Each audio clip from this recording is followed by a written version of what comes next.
مٹ گئے مٹ جائیں گے عادات تیرے، نہ مٹا ہے نہ مٹے گا کبھی چرچا تیرا۔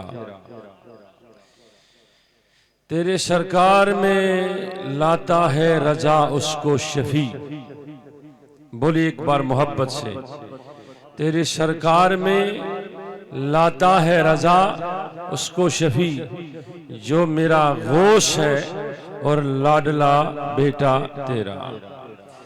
تیرے نسل پاک میں ہے بچہ بچہ نور کا، تیرے نسل پاک میں ہے بچہ بچہ نور کا، تو ہے عینی نور تیرا سب گرانہ نور کا۔ آج کے اس عظیم الشان بزم میں، اس نور نگہت کے ماحول میں، جہاں منبر نور پر درجنوں علماء کرام،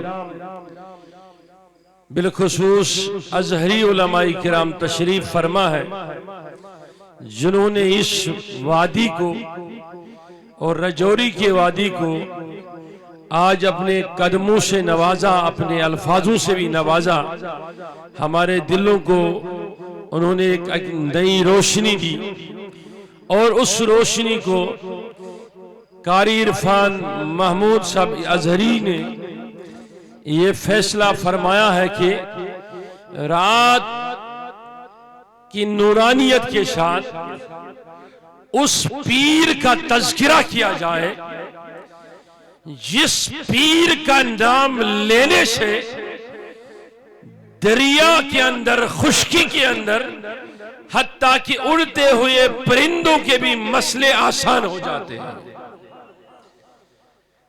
آپ میں سے کون کون یہ چاہتا ہے کہ دل سے حضرت سیدنا غوث الورا شیخ سید شاہ عبد القادر جیلانی کے ساتھ دل اتنا ان کے در اطہر سے ملائیں کہ یہ ہماری صدا جو ہماری دل سے نکلے، آنکھوں کے ذریعے سے نکلے، زبان سے ادا ہو یا دل سے نکلے، آپ میں سے کون چاہتا ہے وہ صدا سری بغداد چلا جائے اور ادھر سے غوث اعظم نظر عنایت فرما کر اس مجلس کو، محفل کو نورانی بھی کر دے اور ہمارے مسائل کو آسان کر دے؟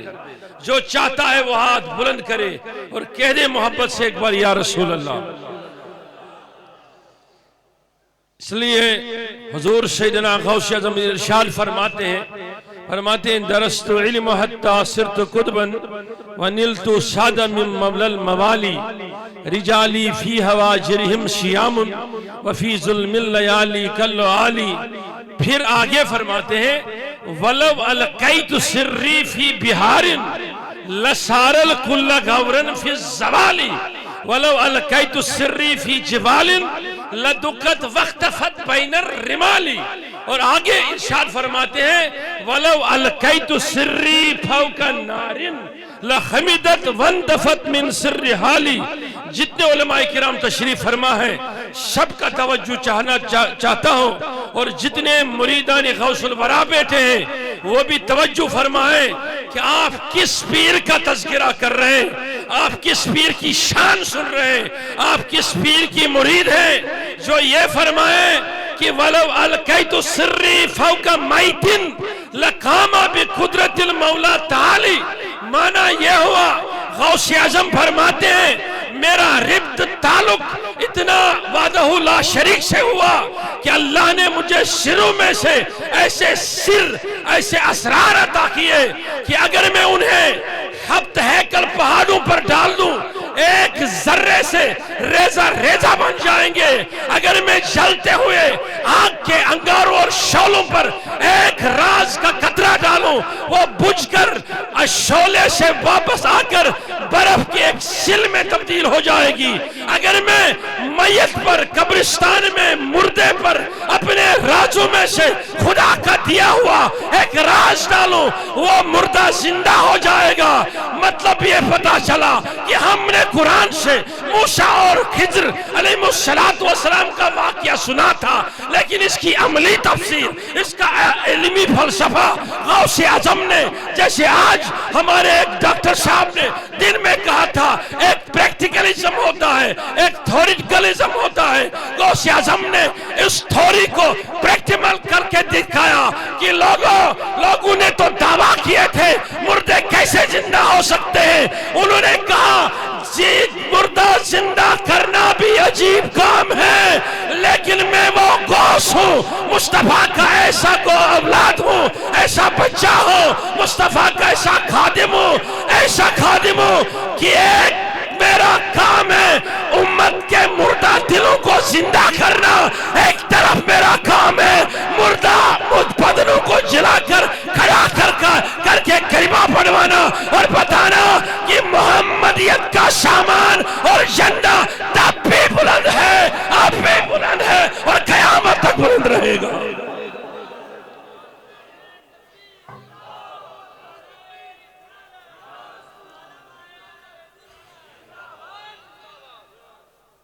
اس لئے آگے فرمایا،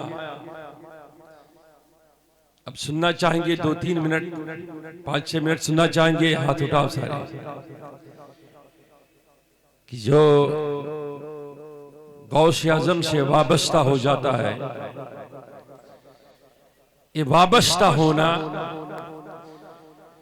یہ کوئی ایسی مثال نہیں ہے کہ جو کسی مولوی صاحب نے، مفتی صاحب نے خود قائم کی ہو۔ ہم کیوں ہر سٹیج پہ، ہر مجلس پہ اعلیٰ حضرت کہتے ہیں؟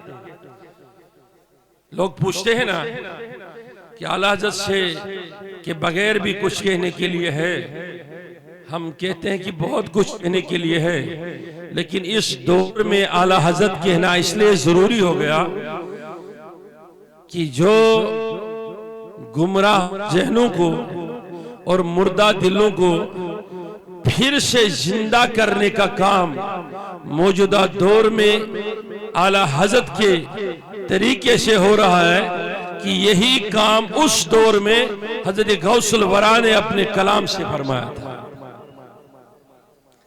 اب توجہ رکھنا، بڑی عظیم بات بتانے جا رہا ہوں۔ آج کے دور میں جہاں تمہیں میٹیریلزم، مادیت کے ہزارہا چیزیں اپنے طرف راغب کر رہے ہیں، دعوتیں دے رہے ہیں، اور ہر کوئی اپنے دعوت میں اتنی لچک دکھانے کی بھرپور کوشش کر رہا ہے کہ میری جماعت اور میں ہی صحیح رستے پر ہوں۔ توجہ ہے؟ ہاتھ اٹھا کے بولے توجہ ہے؟ وہ کہتے ہیں کہ ہم ہی ہیں، لیکن ہم کہتے ہیں کہ نہیں، یہ سواد اعظم ہے، جو اس سے ٹوٹ گیا وہ ٹوٹ گیا اور پھر دریا میں ڈوب گیا، جو اس سے جڑا رہا وہ فرقہ نہیں بن سکتا، فرقہ سواد اعظم سے ٹوٹ کر بنتا ہے۔ جس طریقے سے سیدنا غوث اعظم سے کسی نے سوال پوچھا اور ان کے خطبے میں ہے یہ، جب آپ فیوزی یزدانی کا مطالعہ کریں گے تو پائیں گے غوث اعظم ارشاد فرماتے ہیں ایک خطبے میں، ایک خطاب میں فرماتے ہیں کہ جس نے استغفار کیا، بولیے محبت سے، جس نے، اس نے اللہ کو پا لیا۔ بس دو باتیں کہوں گا میں، دو باتیں آپ کے ذہنوں کو آج کی اس مجلس کے اندر مجبور کرے گی کہ سوچنے کے لیے کہ جو راہ اولیاء کاملین نے دکھائی ہے یہی کتاب و سنت کی حقیقی راہ ہے۔ اس راہ سے بھٹک گیا تو ختم ہو گیا، یہ راہ ملی تو سمجھ لو جنت کی چابی مل گئی، جنت کا دروازہ ملا۔ جس کے ہاتھ سے دامن اولیاء چلا گیا تو سمجھنا وہ کعبے میں بھی کھڑا رہ کر موت اس کی آ جائے لیکن اولیاء کا دامن نہ ملا، عقیدہ درست نہیں، اصول درست نہیں، تو سمجھنا کعبے میں رہ کر بھی وہ جنتی نہیں ہو سکتا۔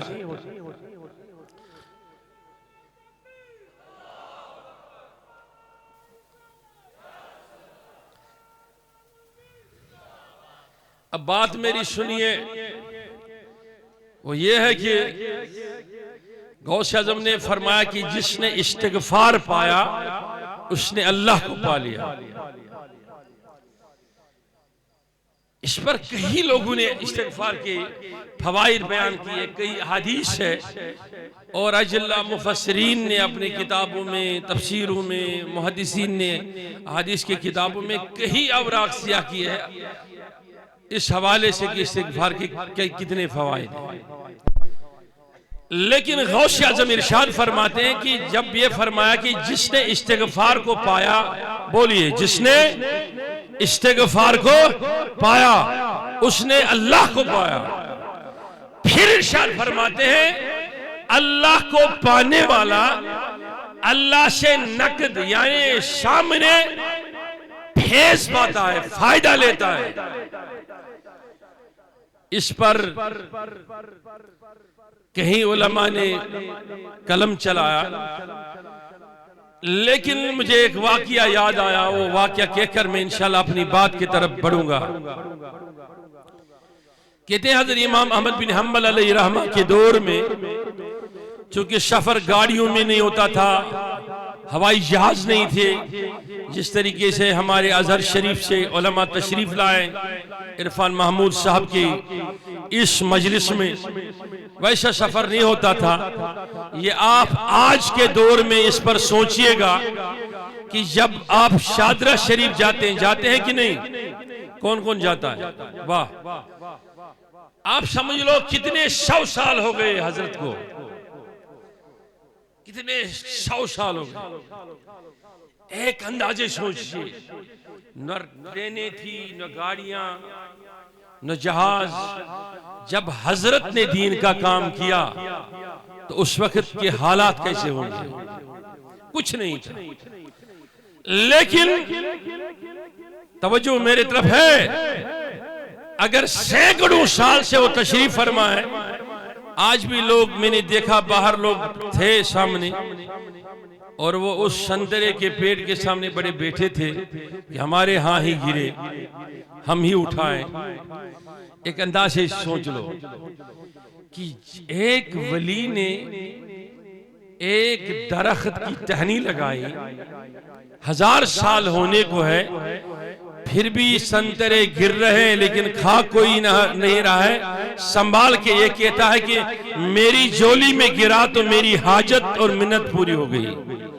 ایک لمحے کے لیے سوچنا کہ جس ولی نے لکڑی کو لگا کر اس کو تر و تازہ اللہ کے مدد سے کیا، اور 1000 سال ہونے کو ہے، لوگ اللہ کے مرضی سے اس کو علامت اجابت دعا سمجھتے ہیں۔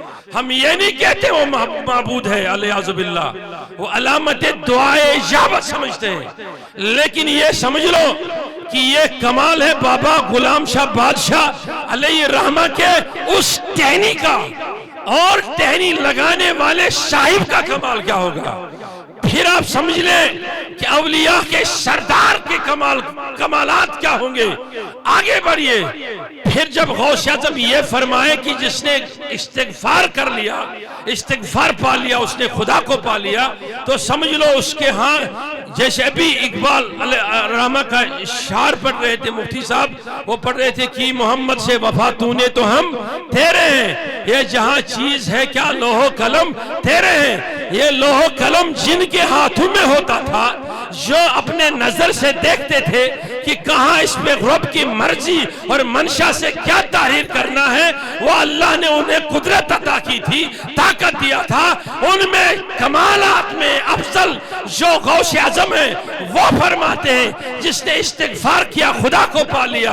احمد بن حنبل سفر کر رہے ہیں، سفر میں جا رہے ہیں، ایک جگہ پہنچے، ایک گاؤں میں پہنچے، دیکھا گاؤں سارا گاؤں چھان مارا، سب سے جگہ کی تلاش کی، سب نے انکار کر دیا، سیدھے حضرت تشریف لائے اور مسجد میں آ گئے۔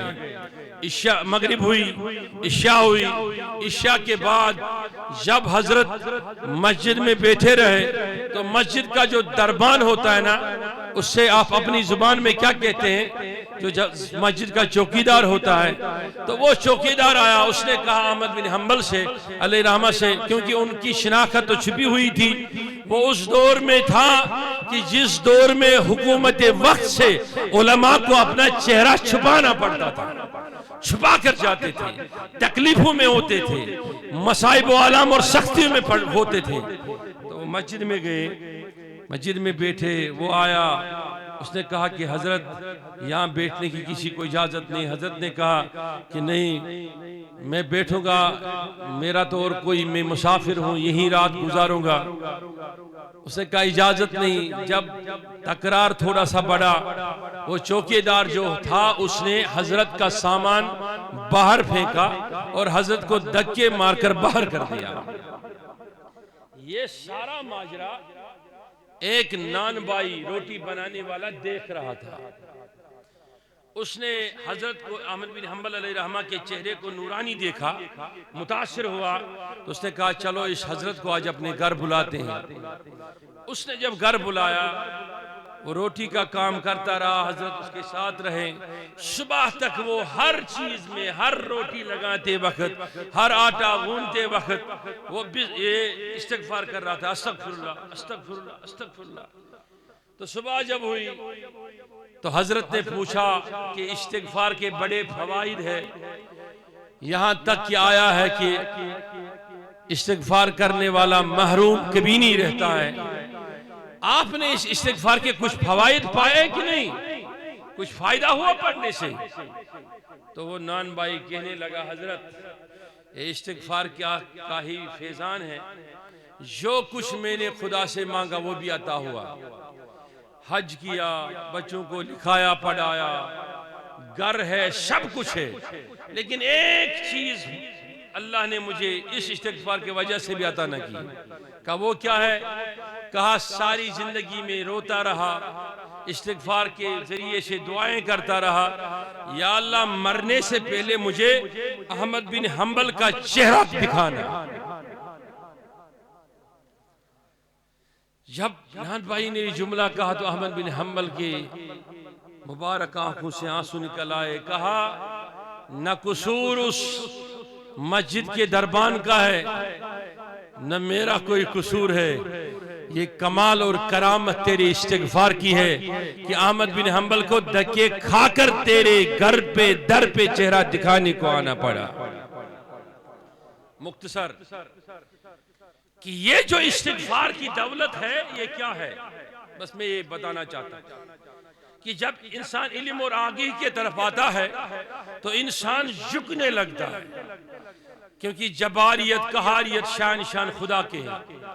اس لئے مولانا روم نے فرمایا جو علم انسان کو تکبر کے طرف لے وہ شیطانی علم کا حصہ تو بن سکتا ہے، وہ اللہ کی پہچان اور معرفت کا حصہ کبھی نہیں ہو سکتا۔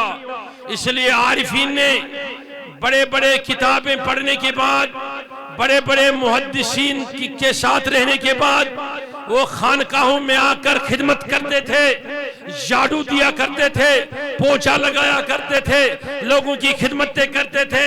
نوجوانوں میری بات سننا، اپنے دل میں بٹھانا، آج ہم علم کے نور سے محروم کیوں ہو رہے ہیں کہ ہمارے اندر وہ چیز چلا گیا، وہ شے چلی گئی جس کے ذریعے سے ہم حقیقی معنوں میں معرفت میں کمال عتم حاصل کر سکتے تھے۔ وہ کیا ہے؟ وہ ندامت تھی، وہ چلی گئی۔ وہ ندامت تھی، وہ انکساری تھی، وہ چلی گئی۔ علم کا فیضان بھی جانے لگا۔ اب سنیے میرے بات کو، غوث اعظم فرماتے ہیں کہ جس نے علم کو پا لیا اس نے ندامت کو پایا، جس نے ندامت کو پایا اس نے حضور کے شفاعت کو پایا، جس نے حضور کے شفاعت کو پایا اس نے اللہ کی اجابت کو پایا، جس نے اللہ کی اجابت کو پایا وہ داخل جنت ہو گیا۔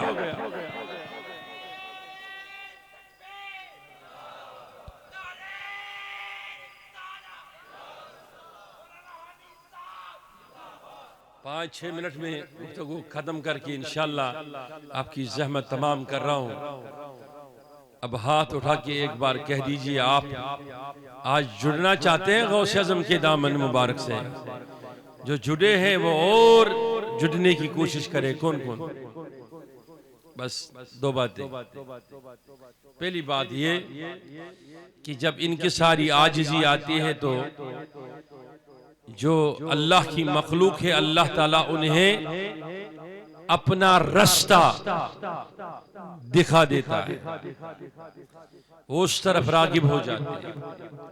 اب آپ کہو اللہ کا رستہ کیا ہے؟ بس 2 باتیں سمجھنا، اس محفل کی چاشنی آپ کے دلوں میں اتر جائے. آپ کہو گے کہ اولیاء کے پیچھے چلنے سے ہمیں ملے گا کیا؟ انبیاء کے بعد اللہ تعالیٰ نے اولیاء کو یہ ذمہ داری سونپی ہے کہ یہ ہر گرے ہوئے کو اٹھائے، ہر محتاج کی مدد کرے، دادرشی کرے. اسی لیے کوئی غوث اعظم کو غوث اعظم کہتا ہے، کوئی غوث الورا کہتا ہے، بڑا مددگار. ہم جب یہ بڑا مددگار ہونے پر بات کرتے ہیں تو ہزارہ لوگ نوجوانوں میں شکوے پیدا کرتے ہیں کہ اس نے تو بڑا مددگار کہا، مددگار تو خدا ہی ہے، خدا کے بعد مددگار کوئی نہیں. تو وہ پہنچتے پہنچتے نبی علیہ السلام کی ذات پر پہنچتا ہے، پھر اولیاء کی ذات پر پہنچتا ہے، وہ وہاں پر پہنچتا ہے. لیکن اللہ نے قرآن میں صاف کر دیا اور واضح فرمایا نبیوں اور رسولوں کے ہوتے ہوئے بھی. اگر آپ سبحان اللہ کہو گے تو بڑی بات کہوں گا. نبیوں رسولوں علیہ السلام کے ہوتے بھی پیغمبروں کو اولیاء کاملین کی ضرورت ہے. اس لیے اللہ تعالیٰ نے موسیٰ کے دور کے ولی خضر کی بات کہی، واقعہ ہی بیان فرمایا. کبھی اصحاب رقیم کی بات فرمائی، کبھی اصحاب کہف کا واقعہ سنایا. یہ سنانا مقصود یہ نہ تھا کہ لوگ قصے کہانیاں سن کے خود کو انٹرٹین کرے، بلکہ یہ واقعہ اس لیے سنایا انٹرٹینمنٹ کے لیے نہیں، اس لیے سنایا کہا انسانوں تمہارے لیے دستور بھیج رہا ہوں، طریقے زندگی بھیج رہا ہوں، زندگی گزارنے کا طریقہ قرآن کے صورت میں بھیج رہا ہوں. اس لیے خیال رکھنا جو قرآن ہے یہ مکمل ضابطۂ حیات ہے، اس کے پیچھے چلنا، اس کے پیچھے رہنا، کبھی اس کو چھوڑنا نہیں. اس لیے اس میں خضر کا واقعہ بھی بیان فرمایا، آصف برخیہ کا واقعہ بھی بیان فرمایا، تاکہ اے امت تو سن لے مصطفیٰ کے پیچھے چلنے والی جو جماعت ہوگی وہ ان اولیاء سے بہتر ہوگی. ان میں عبد القادر جیلانی بھی ہوگا، ان میں داتا علی حجویری بھی ہوگا، ان میں بابا غلام شاہ بادشاہ بھی ہوگا. تم جس بھی ولی کا دامن پکڑو گے گرے ہوئے ہوگے تو اٹھائے جاؤ گے. سبحان اللہ سبحان اللہ.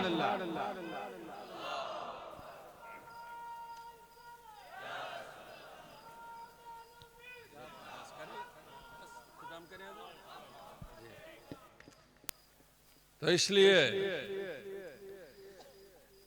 اللہ تعالیٰ نے ارشاد فرمایا کہ حَلْ أَتَىٰ عَلَى الْإِنسَانِ حِينٌ مِّنَ الدَّهْرِ لَمْ يَكُنْ شَيْئًا مَذْكُورًا.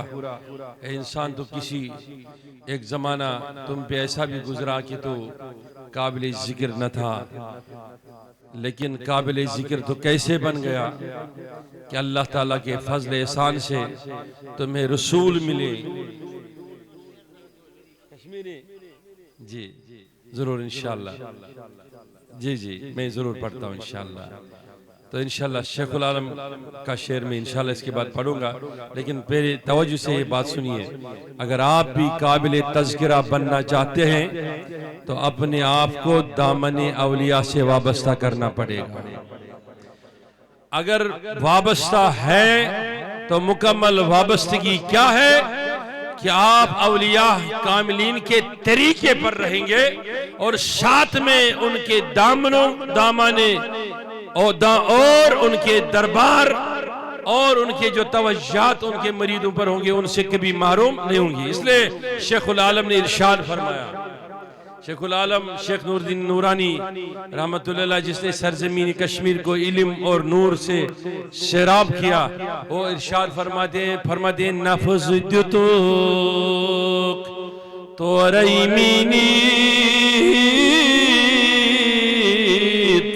گسکی چینیت کریزن فوت دم دیو حقس لال زنزینیت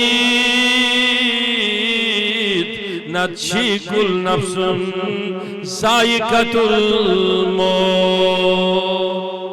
بس اس کا ترجمہ یہ ہے کہ جس نے نفس کو مٹایا وہ اللہ کا ولی ہو گیا، جس نے اللہ کے ولی کو پایا وہ اس نے اللہ کو پا لیا۔ اللہ تعالی ہم سب کی گناہوں کی مغفرت کریں، ہم سب کی حاجتیں پوری فرمائیں۔ اور میں مبارکباد دینا چاہوں گا عرفان محمود صاحب کو، ان کے والد محترم کو، اور جو پوری ازہری ٹیم علماء کرام کی تشریف فرمائے ان کو، مفتی فاروق صاحب کو جو تشریف فرما ہے، رجوری اور پنچ کے جانی مانی ہستی ہے، اور ان کے ساتھ میں جتنے تشریف فرما علماء ہیں، اللہ تعالیٰ سب کے علم میں عمر میں برکتیں عطا فرمائے۔ السلام علیکم ورحمۃ اللہ تعالیٰ وبرکاتہ۔ سبحان اللہ سبحان اللہ۔ حضرت کا بہت بہت شکریہ، حضرت نے دعاؤں سے نوازا، کرم فرمائیے حضرت کی، اللہ پاک قبول فرمائے۔ اب بلا تاخیر اشرف الفقہاء اشرف الخطباء حضرت علامہ مفتی اشرف جیلانی ازہری صاحب کو، جو محافظ ناموس رسالت ہیں، ان کے خطابات پورے ہند میں نہیں بلکہ پورے دنیا میں لوگ سنتے ہیں، ان کے چاہنے ماننے والے ابھی پوری دنیا میں پائے جاتے ہیں۔ حضرت علامہ مفتی اشرف جیلانی ازہری صاحب قبلہ، جو میرے بڑے مجھ پر کرم فرما رہتے ہیں، ہمیشہ مشوروں سے نوازتے ہیں، انہی کے مشوروں سے اس فقیر نے یہ احیاء امت سیمینار کا انعقاد کیا، اور انہی کے ساتھ سے، انہی کے تعاون سے یہاں پر یہ جماعت آپ کے سامنے ہے۔ اللہ پاک حضرت کا سایہ، حضرت مفتی شاہنواز صاحب کا سایہ ہمارے سروں پر تا دیر قائم اور دائم فرمائے، اور قبلہ حامی صاحب اور دیگر علماء کرام جتنے بھی تشریف لائے ہیں، ہمارے بزرگ، ہمارے نوجوان ساتھی، سب کا میں بہت شکر گزار ہوں کہ یہاں پر تشریف لائے۔ اللہ پاک آپ سب کو سلامت رکھے۔ اب حضرت کا خطاب ہوگا، حضرت کے خطاب سے پہلے اپنی بیداری کا ثبوت دیں۔ نعرہ تکبیر، نعرہ رسالت، نعرہ رسالت، نعرہ حیدری، حیدری، حیدری، حیدری، لبیک لبیک لبیک لبیک، آواز کم آ رہی ہے، لبیک لبیک یا رسول اللہ کے نعرے لگا کر، لبیک یا رسول اللہ کے نعرے لگا کر لوگوں نے اپنے سینوں میں گولیاں کھائی ہیں۔ لبیک یا رسول اللہ کے نعرے لگا کر 3 سال سے قمر غنی عثمانی صاحب جیل کی سلاخوں کے پیچھے ہیں۔ لبیک یا رسول اللہ کے نام پر لوگوں کے دل کانپ جاتے ہیں کہ یا رسول اللہ ہم ہاتھ، یا رسول اللہ ہم ہاتھ، یا رسول اللہ ہم ہاتھ، کہتے ہیں فدا کا امی وابی یا رسول اللہ، میں کیا ہوں، میرے ماں باپ قربان جائے یا رسول اللہ، میں کیا ہوں۔ لبیک رسول اللہ، لبیک لبیک لبیک یا رسول اللہ، لبیک یا رسول اللہ، لبیک یا رسول اللہ، لبیک یا لبیک لبیک یا رسول اللہ، لبیک لبیک یا رسول اللہ، لبیک یا رسول اللہ، لبیک یا رسول اللہ، لبیک لبیک یا رسول اللہ، لبیک یا رسول اللہ صلی اللہ علیہ وسلم کے چاہنے والے امام اہل سنت فرماتے ہیں یہ ایک جان کیا ہے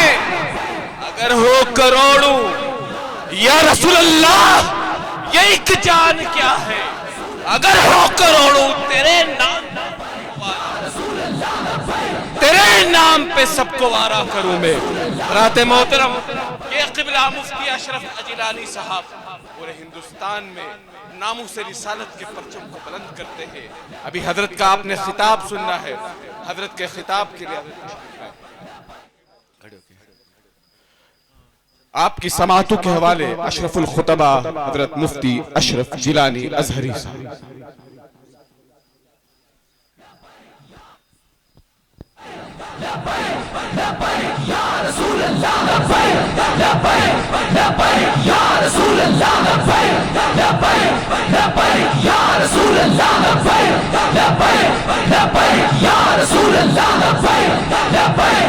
لبیک یا رسول اللہ.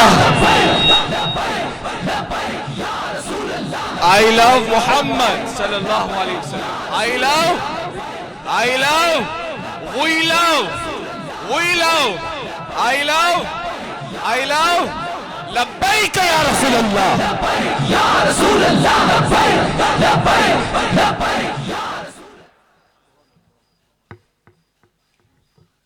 ممبر نور پر جلوگر جملہ علماء اہل سنت، مشائخ اہل سنت، سامعین حضرات، السلام علیکم ورحمۃ اللہ وبرکاتہ. الحمدللہ والصلاة والسلام علی رسول اللہ وعلی آلہ واصحابہ اجمعین، اما بعد فاعوذ باللہ من الشیطان الرجیم. بسم اللہ الرحمن الرحیم. قال اللہ تبارک وتعالی فی القرآن العظیم ان اللہ لا یغیر ما بقوم حتی یغیروا ما بانفسہم. صدق اللہ العظیم. آئیے ہم اور آپ نہایت احترام کے ساتھ حضور سرور کائنات، فخر موجودات، اللہ کے محبوب حضرت محمد مصطفیٰ صلی اللہ علیہ وسلم کی بارگاہ مقدسہ میں درود کا نذرانہ پیش کریں اور پڑھیں بآواز بلند صلی اللہ علی النبی الامی وآلہ صلی اللہ علیہ وسلم. صلاۃ و سلام علیک یا رسول اللہ صلی اللہ تعالی علیہ وسلم. اللہ کا لاکھ لاکھ شکر اور اس کا احسان عظیم کہ اس نے ہمیں اور آپ سب کو آج کی اس عظیم الشان غوث الورا کانفرنس میں شرکت کرنے کا موقع عطا فرمایا. اللہ کی بارگاہ میں دعا ہے پروردگار عالم ہماری اس کانفرنس کو اپنی بارگاہ میں قبول فرمائے.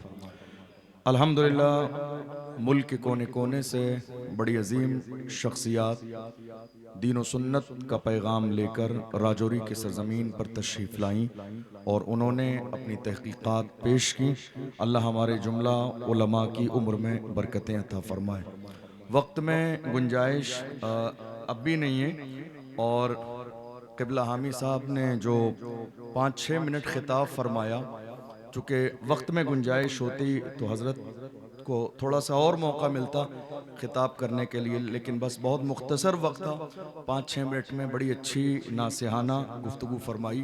اللہ تعالی حضرت کی عمر میں برکتیں عطا فرمائے.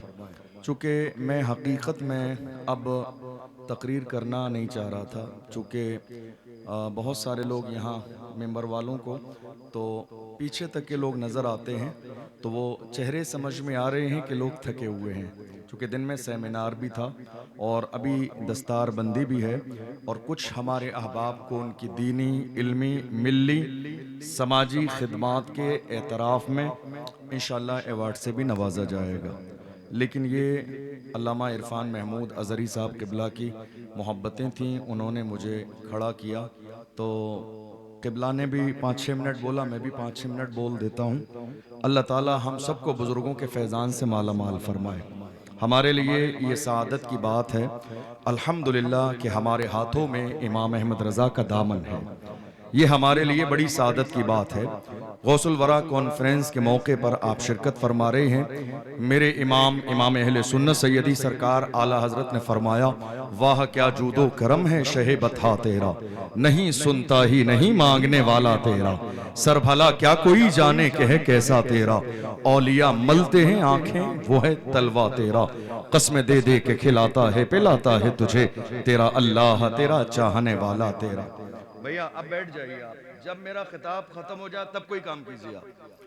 اور آج کے زمانے میں کئی بار لوگ ہمیں ڈرانے کی کوشش کرتے ہیں اور ہم سے کہتے ہیں حالات اچھے نہیں ہیں، آپ بہت کھل کے بولتے ہیں، حالات بہت زیادہ خراب ہیں، آپ دبتے نہیں ہیں۔ میں ان سے بڑی محبت کے ساتھ ایک جملہ کہتا ہوں، کیا دبے جس پہ حمایت کا ہو پنجہ تیرا، کیا دبے جس پہ حمایت کا ہو پنجہ تیرا، شیر کو خطرے میں لاتا نہیں کتا تیرا، کیا دبے جس پہ حمایت کا ہو پنجہ تیرا، شیر کو خطرے میں لاتا نہیں کتا تیرا۔ الحمدللہ جس عظیم مرکز راجوری میں آپ جلوگر ہیں، یقین جانیے اس مرکز کو تیار کرنے کے لیے علامہ قاری یونس صاحب قبلہ کی محنتیں ہیں، ان کے شہزادے کی محنتیں ہیں۔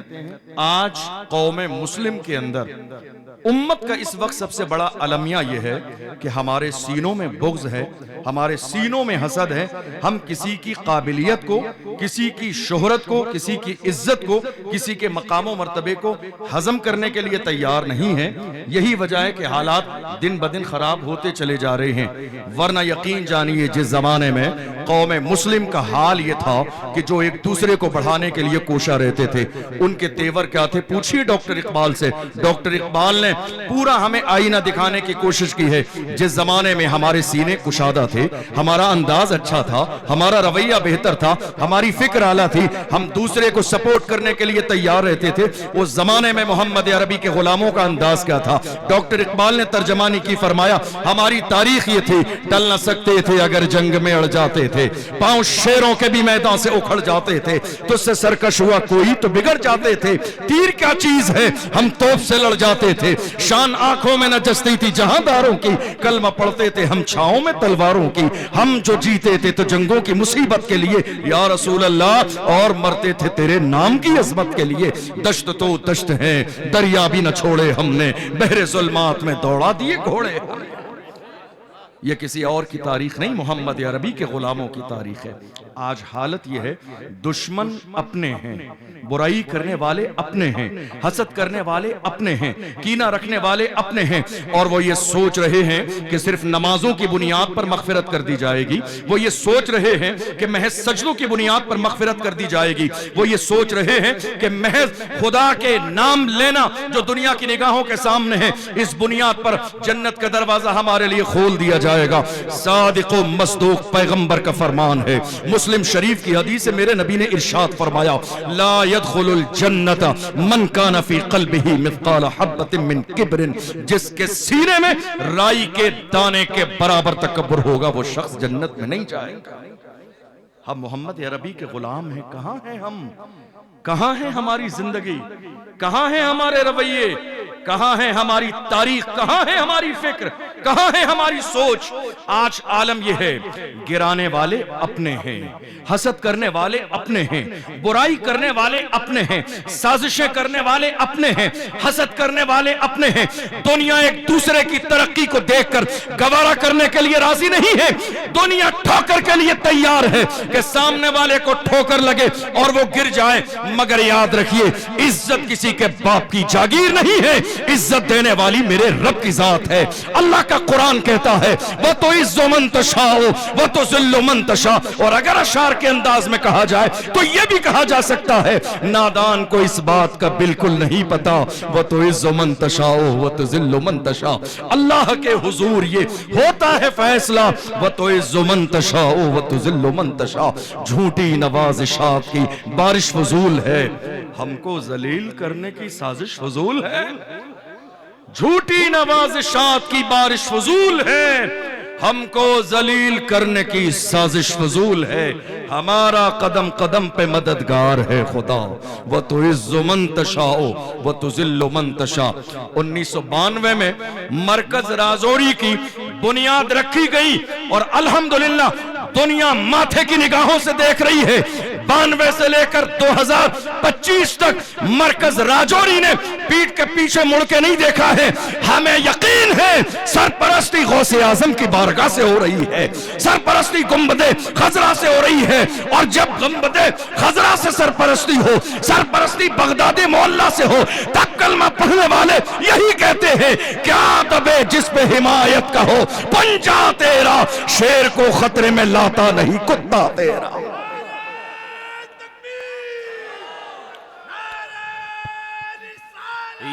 رسول اللہ، زندہ باد زندہ باد، یا علی یا علی۔ یاد رکھیے کوشش موجودہ دور میں ہمیں یہ کرنی ہے مدارس سلامت رہیں، خانقاہیں سلامت رہیں، اس لیے کہ جن علاقوں میں مدرسے ختم ہو گئے وہاں کے لوگوں کا ایمان خراب ہو گیا، جہاں مدارس ختم ہوئے ہیں، جہاں مسجدیں ختم ہوئی ہیں وہاں کے جوان گمراہی کے دلدل میں پھنس گئے ہیں، جہاں مدارس ختم ہوئے ہیں وہاں کے جوان زنا کے اڈے پر پہنچ گئے ہیں، جہاں مدارس ختم ہوئے ہیں وہاں شراب خانے میں لوگ جا کے آباد ہو گئے ہیں، جہاں مدارس ختم ہوئے ہیں وہاں کے جوانوں نے شراب کے جام اپنے ہونٹوں سے لگا لیے ہیں۔ میں موجودہ دور میں قوم مسلم کے جوانوں کو نشہ کرنے سے میں نہیں روکتا ہوں، دنیا کہتی ہے نشہ مت کیجئے، میں اپنی قوم کے جوانوں سے کہتا ہوں نشہ کرو، دل کھول کے نشہ کرو، لوکل والا نشہ مت کیا کرو، برانڈیڈ نشہ کیا کرو، دل کھول کر نشہ کرو، مگر وہ نشہ جو بلال حبشی نے کیا، جو سلمان فارسی نے کیا، جو صہیب رومی نے کیا، جو حضرت عمار نے کیا، جو حضرت یاسر نے کیا، جو حضرت سمیہ نے کیا، حال یہ تھا بلال حبشی کو مارا جاتا تھا، گھسیٹا جاتا تھا، پھر بھی پکار کے کہتے تھے تو ہو کہ ترشرو مجھے گالی ہزار دے، یہ وہ نشہ نہیں جسے ترشی اتار دے۔ محبت رسول کا نشہ کرو، حضور کی غلامی کا نشہ کرو، عشق رسول کا نشہ کرو، جس دن تم صحیح معنی میں حضور کے وفادار بن جاؤ گے دنیا کی اتنی اوقات نہیں ہے جو تمہاری طرف بری نظر سے دیکھ لے۔ آج آپ کو معلوم ہے فتنے امت میں اس وقت بے شمار ہیں، ایک شراب بیچنے والے کو آئی لب محمد سے کیا پرابلم ہو سکتی ہے؟ کبھی غور کیا آپ نے؟ شراب بیچنے والے کو حضور کے نام سے اتنی تکلیف کیوں ہے؟ میری قوم